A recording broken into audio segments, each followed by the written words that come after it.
Senator Johnson, I think, is going to make a couple of points. He has one question, and I have one question, and going to wrap up with a short statement. So, Mr. Werfel, you are about to be liberated. I know it's hard to imagine because you probably thought you were going to be here eating your cornflakes, and I am stunned as the father of 5 children that your kids have been so patient through this whole thing. They've been trying not to smile, which I'm sure would not be the case with respect to my children. So, Senator Johnson. That's called good parenting. I guess, yes. Let me start, Mr. Chairman. I want to thank you for how welcoming you've been to this committee. Thank you. This is my first hearing as a member of the Finance Committee. I gave up a position and all my seniority on Senate Foreign Relations and on Commerce Committee to be here for this issue. It's an incredibly important issue. How do you raise the revenue the federal government needs to govern this country? And it needs to be done in a very fair manner. I was fortunate that Senator Crapo asked me to sit in for him as ranking member. I was happy to do it because I wanted to sit through this full hearing. I wanted to hear what the committee was like. I wanted to hear the points made by the members. And what I did hear, an awful lot of areas of agreement. Now, there's no doubt about there's differences here, okay? But coming from the private sector, I found out that the only way you really accomplish things in the private sector, and Mr. Werfel, you probably discovered this too, is you search for and exploit areas of agreement. There's plenty of things that divide us, but concentrate on the areas of agreement. So again, I want to work with you, Mr. Chairman, try and find those areas of agreement and do the work of the American public. I think when it comes to tax policy, I've never really liked the term tax reform. I'd much rather concentrate on tax simplification and tax rationalization. I think if we would do that, I think it would remove an awful lot of the headaches that you're going to be experiencing as commissioner. I know you did in answer to, I think it was Senator Cornyn's question, maybe somebody else, you said your position or your job as commissioner is not to be proposing or even really commenting on legislation or taking position on it.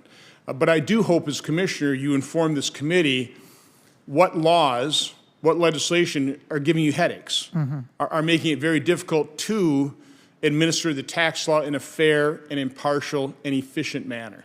I think that's extremely important. So my question for you, and sorry if you did cover this, but I did have to go for votes a couple times. One of your challenges is going to be replacement of the baby boomers, as well as whatever hires now Congress has enabled you to do with their funding. In Wisconsin, probably the biggest challenge for any employer is finding people to hire. So my question is, have you considered that? Do you have a strategy for dealing with the replacement of many people in the current workforce, and then hiring qualified and hopefully impartial staff for the IRS to administer our tax code? Thank you for the question, Senator. Absolutely. The statistics that you raise on the retirement of the baby boom generation, I think that's going to hit a lot of industries and a lot of government agencies. Looking at the statistics that I've seen, it's going to hit the IRS very hard, with tens of thousands of employees set to retire over the next 5 to 6 years. How do we backfill those? I start first with partnering with the Office of Personnel Management in terms of the broader government recruiting that they do.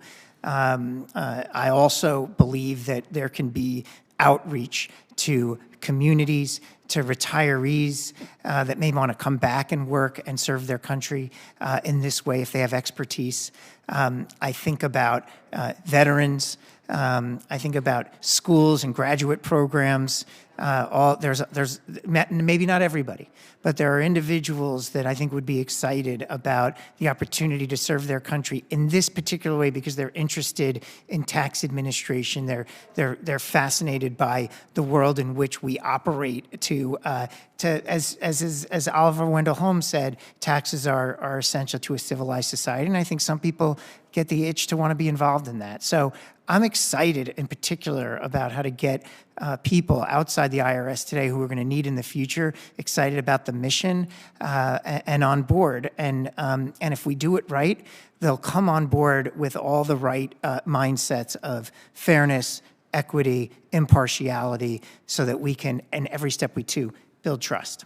Again, I appreciate that, appreciate your willingness to take on this task. It's an enormous task. And my final point, Mr. Chairman, is, there is a difference between tax avoidance and tax evasion. I don't think there's anybody on this side of the aisle that is going to support tax evasion. We all want to clamp down on tax cheats. There's no doubt about that.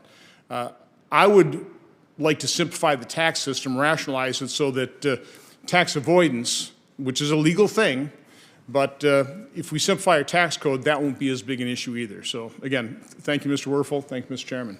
Thank you, Senator